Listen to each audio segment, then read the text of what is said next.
வணக்கம். வில்வ துளசி எங்கள் குழு சார்பில் மற்றும் ஒரு முறை உங்களுக்கு காலை வணக்கத்தை தெரிவிச்சிருக்காங்க. இப்போ நான் நின்றுட்டு இருக்கிற ஒரு கோயில் தான் எங்கே இருக்குதுன்னு கேட்டிங்கன்னா, கும்பகோணம் நாச்சியார் கோயில் இரவாஞ்சேரி செல்லும் வழியில் 18 கடலங்குடி அப்படிங்கிற ஊரில் இருக்கிற ஒரு பாழடைந்த சிவன் கோயிலில் நின்றுட்டு இருக்கிறாங்க. அதான் அருள்மிகு திரிபுர சுந்தரி அம்மன் சமேத ஆவுடையப்பர் சுவாமி கோயில் அப்படின்னு சாக்பீஸால் அந்த கல் மேலே எழுதியிருக்கிறாங்க. அதாவது நாம் காசி, திருவண்ணாமலை, ராமேஸ்வரம், காளஹஸ்தி அப்படின்னு பல இடங்களுக்கு போய் பல வகையான தானங்களையும் தர்மங்களையும் செய்துட்டு வரோம். அந்த மாதிரி தான தர்மங்களில் ஒரு சிறு பகுதியை இந்த மாதிரி கோயில்களுக்கு அளித்தாலே போதுங்க.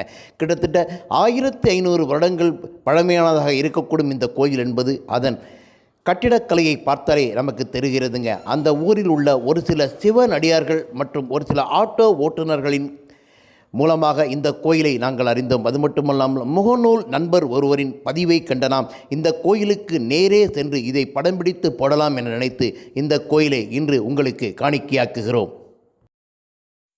இந்த கோயிலை பார்க்கும் பொழுது கிட்டத்தட்ட முன்னொரு காலத்தில் இது 5 அல்லது 7 நிலை ராஜகோபுரத்துடன் தாயார் மற்றும் அம்மன் சன்னதிகள் சுவாமி சன்னதியில் தனித்தனியாக இருந்திருக்கும் எனவும் 3 பிரகாரங்கள், அதாவது குறைந்தபட்சம் 3 பிரகாரங்களாவது இருந்திருக்க வேண்டும் எனவுமே எங்களுக்கு தோன்றுகிறது. இந்த கோயிலுக்கு தாங்கள் ஏதேனும் பொருளுதவி செய்ய விரும்பினால் இந்த காணொளியின் கீழே இருக்கும் டிஸ்கிரிப்ஷன் பாக்ஸில் அதற்குண்டான அந்த செல் நம்பரை கொடுத்திருக்கிறேன். அவசியம் அந்த நம்பரை தொடர்பு கொண்டு தங்களால் முடிந்த உதவிகளை செய்யுமாறு கேட்டுக்கொள்கிறேன். அதாவது நம்மளால் எந்த ஒரு கோயிலுமே கட்ட முடியாது. இருந்தாலும் இந்துக்களான நாம் இந்த மாதிரி பழைய காலத்தில் கட்டப்பட்ட இந்து கோயிலை பராமரிக்க வேண்டாமா? இதனுடைய நிலைமையை பாருங்கள் இப்போ எப்படி இருக்குன்னு. நமக்கு பார்த்த உடனே அழுகையே வந்துருச்சிங்க. இந்த மாதிரி கோயிலுக்கு கண்டிப்பாக யாராவது உதவி செய்ய முடியும்னா உதவி செய்து இந்த கோயிலை மீண்டும் புதுப்பித்து தருமாறு தாழ்மையுடன் கேட்டுக்கொள்கிறேனுங்க. வணக்கம்.